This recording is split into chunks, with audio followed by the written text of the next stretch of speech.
If you are thinking about flying to Israel or starting to plan your trip to Israel, then you are at the right place.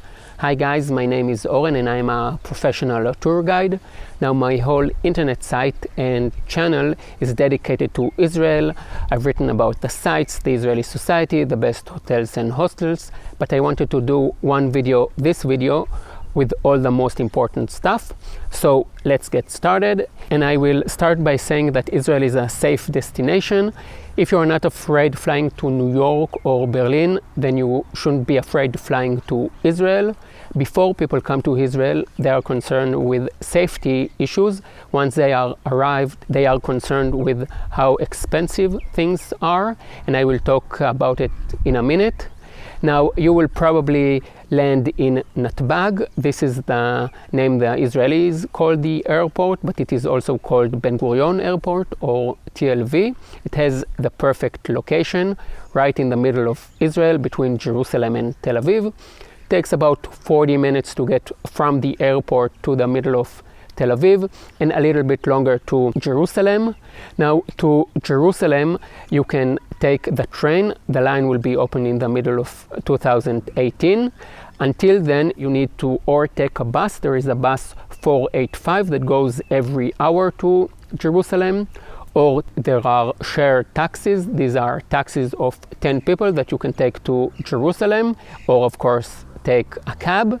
To Tel Aviv, there is the train, and I will say that the first station in Tel Aviv is HaHagana, and it is also very close to the Tel Aviv Central Bus Station, but that is not a good area. You don't want to hang around that area, especially not at night.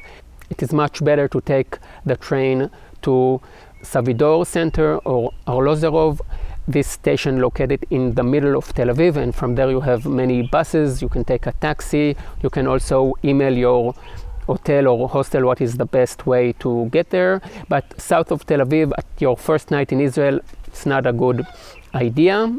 Now, as I said, Israel is expensive. If money is not an issue, then go for the best. Sleep in Jerusalem at the Mamila Hotel or the King David Hotel, and in Tel Aviv in the normal hotel. Take a private guide with a car every day. But if money is an issue, then there are things you can do about it. The biggest expense is accommodation, and hotels in Israel are expensive.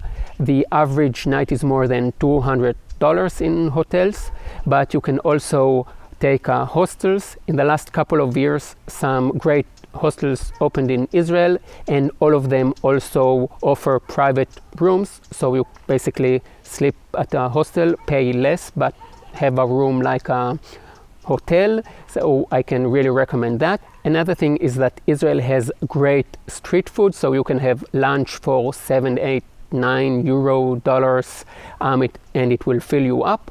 Now, street food is never healthy, but I will say that the Israeli street food is great and is way healthier than what they sell in Europe or the US.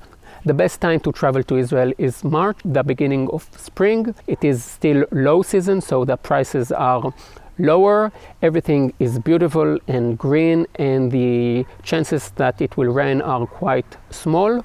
Winter is also a great time to come to Israel, especially if you come from Europe, where it is cold, and Israel has a safe, friendly desert. So if you're coming from October to March, then plan as much time as you can in the desert. Summer is very, very hot. You can expect more than 35 degrees every day. Great if you like the beaches or go to churches and museums. But if you want to go for long hikes, then the summer, so June, July, August, even September, are a little bit too hot. Now, when it comes to planning the trip in Israel, I like to use 3 words: the heart, the line, and the land. The heart of every trip in Israel is Jerusalem. The old city of Jerusalem is a must-see. If you haven't been there, you simply haven't been to Israel. Jerusalem is one of the most important cities in the world. If you have only one long weekend to spend in Israel, book a hotel or hostel in Jerusalem. I've written a lot about the different sites in Jerusalem, but the most important ones are the Old City, where you will find the Wailing Wall, the Church of the Holy Sepulchre, the Via Dolorosa. Outside the Old City, you can head to the top of Mount Olives, visit the churches and the Jewish cemetery. In the new city, be sure to visit the Machne Yehuda market, the Israel Museum, and Yad Vashem. 2 days are the absolute minimum you will need. And from Jerusalem, you can always take a one-day tour to the Judean Desert or Tel Aviv. The line is Highway number 1, connecting Tel Aviv, Jerusalem, and the Judean Desert. In Tel Aviv, you will find the ancient port of Jaffa, Yafo in Hebrew, the Carmel Market, Tel Aviv Art Museum, the Museum of the Jewish People at Bet Tfutzot, many Bauhaus buildings, and of course the beaches. Although there is a lot to see, Tel Aviv doesn't have the important sites that Jerusalem does, and many of the buildings look rather neglected. But the charm of Tel Aviv doesn't lie in the importance of the sites or the buildings, but in the atmosphere. You can walk in the middle of the night in Tel Aviv, 2 a.m., and cafes and restaurants are open and people sitting there as if it is the middle of the day. The Judean Desert, about an hour away from Jerusalem and 2 hours from Tel Aviv, is the nearest and most accessible desert. The main sites are the Dead Sea, Masada, and the En Gedi Nature Reserve.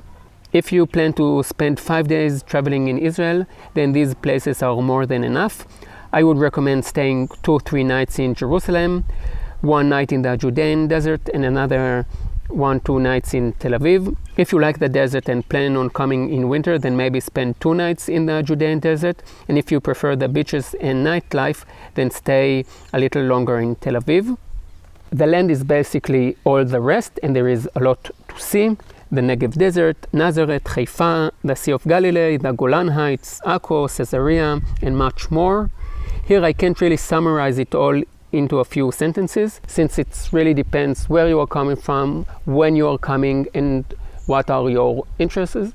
I will just say that if you come in winter time, then spend more time in the desert Negev. And if you are a practicing Christian, then a tour to Nazareth and the Sea of Galilee is a must. Now, there is a lot to see in Israel, but many of the sites are not impressive. Unlike Egypt, where you go and see the pyramids and they are just impressive no matter how much you know about them. In Israel, if you want to understand the sites, you need to know what you are looking at. You need to know the history. Most of the most important places, like the Wailing Wall or the Church of the Holy Sepulchre, are not impressive in themselves. You need to know what you're looking at. The best option is to take a private guide. You can always join a tour or purchase my booklets. I have a booklet about Tel Aviv, Jerusalem, the Judean Desert, that I talk about the history of the important sites. Another thing you need to take in consideration is the Jewish calendar. Now, in Israel, we use 2 calendars, the Gregorian calendar, the one that you know, starting at January, and the Jewish calendar. And you need to know this because the holidays in Israel are mostly by the Jewish calendar. Now, it's great being here on a holiday, on Sukkot, Pesach, Hanukkah, but there is no public transportation and the prices of flights and hotels will be higher. And I've written a long post about the Jewish holidays, what they are about, when they are, and what you can expect.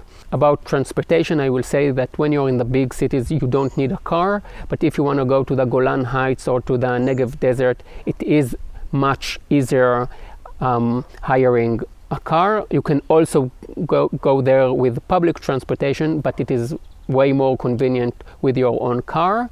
Now, there is something very important you need to remember, that in Israel there is no public transportation between Friday afternoon and Saturday night. So if you land in Natbag on Saturday or Friday night, then there are no buses, no trains, and you have to take a taxi, and on Saturdays the taxis are more expensive. Now, one last word about the land and the people. Israel is basically a corridor where Africa, Asia, and Europe meet, where great empires went through, where Judaism, Christianity, and Islam met.